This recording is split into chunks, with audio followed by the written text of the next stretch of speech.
Bangga menjadi anak Indonesia. Indonesia adalah negara yang besar dan memiliki beragam perbedaan dalam agama, suku, ras, budaya, dan bahasa. Semua perbedaan ini seharusnya membuat kita sebagai warga negara merasa bangga. Kebanggaan ini merupakan bentuk nasionalisme. Menurut Kamus Besar Bahasa Indonesia, bangga berarti berbesar hati atau merasa gagah karena memiliki keunggulan.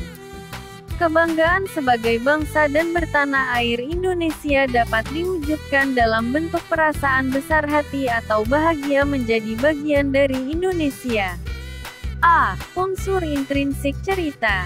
Cerita adalah karya yang dibuat oleh pengarang. Untuk menyusun sebuah cerita, pengarang memerlukan unsur pembangun, yaitu unsur intrinsik dan ekstrinsik. Unsur intrinsik adalah unsur yang berasal dari dalam cerita, sedangkan unsur ekstrinsik berasal dari luar cerita. Pada materi ini, kamu akan mempelajari unsur intrinsik berupa tokoh dan penokohan serta alur cerita. 1. Tokoh dan penokohan. A. Tokoh. Tokoh merupakan pelaku dalam cerita, baik berupa manusia, hewan, atau benda yang terlibat dalam peristiwa cerita. Berdasarkan fungsinya, tokoh dibedakan menjadi tokoh utama dan tokoh pembantu. Tokoh utama adalah tokoh yang memiliki peran penting dan paling banyak diceritakan dalam cerita. Tokoh pembantu adalah tokoh yang hanya berfungsi melengkapi atau menunjang peran tokoh utama. B. Penokohan. Penokohan adalah penggambaran karakter atau sifat tokoh dalam cerita. Pengarang menggambarkan tokoh dengan berbagai karakter, emosi, dan pemikiran. Berdasarkan sifatnya, tokoh dibedakan menjadi dua. Protagonis adalah tokoh utama dengan sifat baik. Antagonis adalah tokoh yang bertentangan dengan tokoh protagonis dan biasanya bersifat buruk. 2. Alur atau plot. Plot adalah rangkaian kejadian dalam cerita yang berhubungan sebab akibat. Tahapan alur cerita meliputi orientasi atau pengenalan, pengenalan tokoh, latar tempat, waktu, dan suasana cerita. Kemunculan konflik. Awal mula munculnya masalah atau konflik dalam cerita. Klimaks. Puncak konflik atau ketegangan dalam cerita. Konflik menurun. Tahap ketika konflik mulai menemukan solusi. Penyelesaian.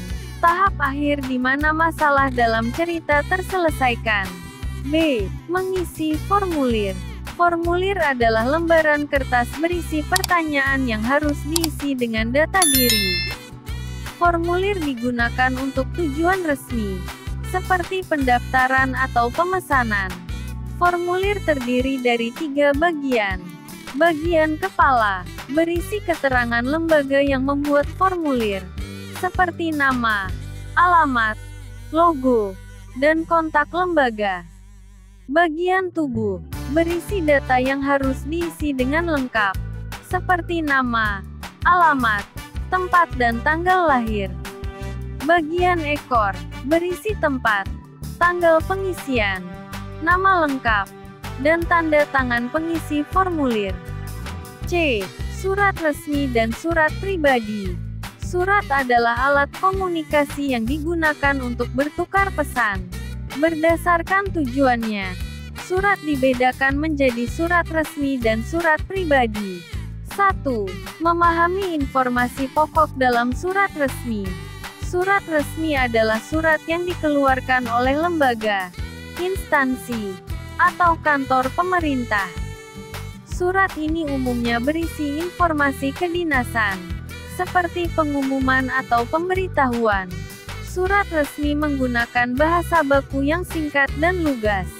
Untuk memahami informasi pokok surat resmi, langkah-langkah yang dapat dilakukan adalah membaca keseluruhan isi surat, memahami maksud atau tujuan surat, menulis inti surat dengan bahasa sendiri, 2. Unsur-unsur surat resmi. Surat resmi memiliki struktur yang baku dan terdiri dari beberapa unsur. Kop surat, berisi logo, nama, alamat, dan kontak lembaga pengirim surat. Tanggal pengiriman, ditulis di sebelah kanan, sejajar dengan nomor surat. Nomor surat, berisi kode penomoran surat keluar dari instansi. Lampiran, lembaran tambahan yang disertakan dalam surat. Hal, garis besar isi surat. Alamat tujuan, alamat penerima surat. Salam pembuka, sapaan atau salam penghormatan. Isi surat, berisi pembuka, inti, dan penutup surat. Salam penutup, sapaan penutup yang menunjukkan penghormatan. Identitas pengirim, berisi tanda tangan dan nama terang pengirim. 3. Surat pribadi. Surat pribadi adalah surat yang ditulis untuk keperluan pribadi dan bisa menggunakan bahasa formal atau informal, tergantung kepada siapa surat tersebut ditujukan. 4. Unsur-unsur surat pribadi. Surat pribadi memiliki beberapa unsur: tempat dan tanggal penulisan surat, alamat penerima surat, salam pembuka, isi surat, salam penutup, identitas pengirim. Perbedaan surat resmi dan surat pribadi. Tujuan surat resmi untuk urusan formal, surat pribadi untuk komunikasi informal. Bahasa surat resmi menggunakan bahasa baku. Surat pribadi lebih bebas. Struktur surat resmi memiliki struktur lebih ketat. Pengirim surat resmi dikirim oleh lembaga. Surat pribadi dikirim oleh individu. Kesan surat resmi bersifat profesional. Surat pribadi lebih intim. D. Menulis surat elektronik. Surat elektronik email adalah surat yang dikirim melalui internet. Surat elektronik mirip dengan surat pribadi dalam hal unsur-unsurnya, tetapi tanggal pengiriman otomatis ditulis oleh sistem. Alamat tujuan surat elektronik adalah alamat email penerima. Gaya penulisan bisa formal atau informal, tergantung hubungan antara pengirim dan penerima surat.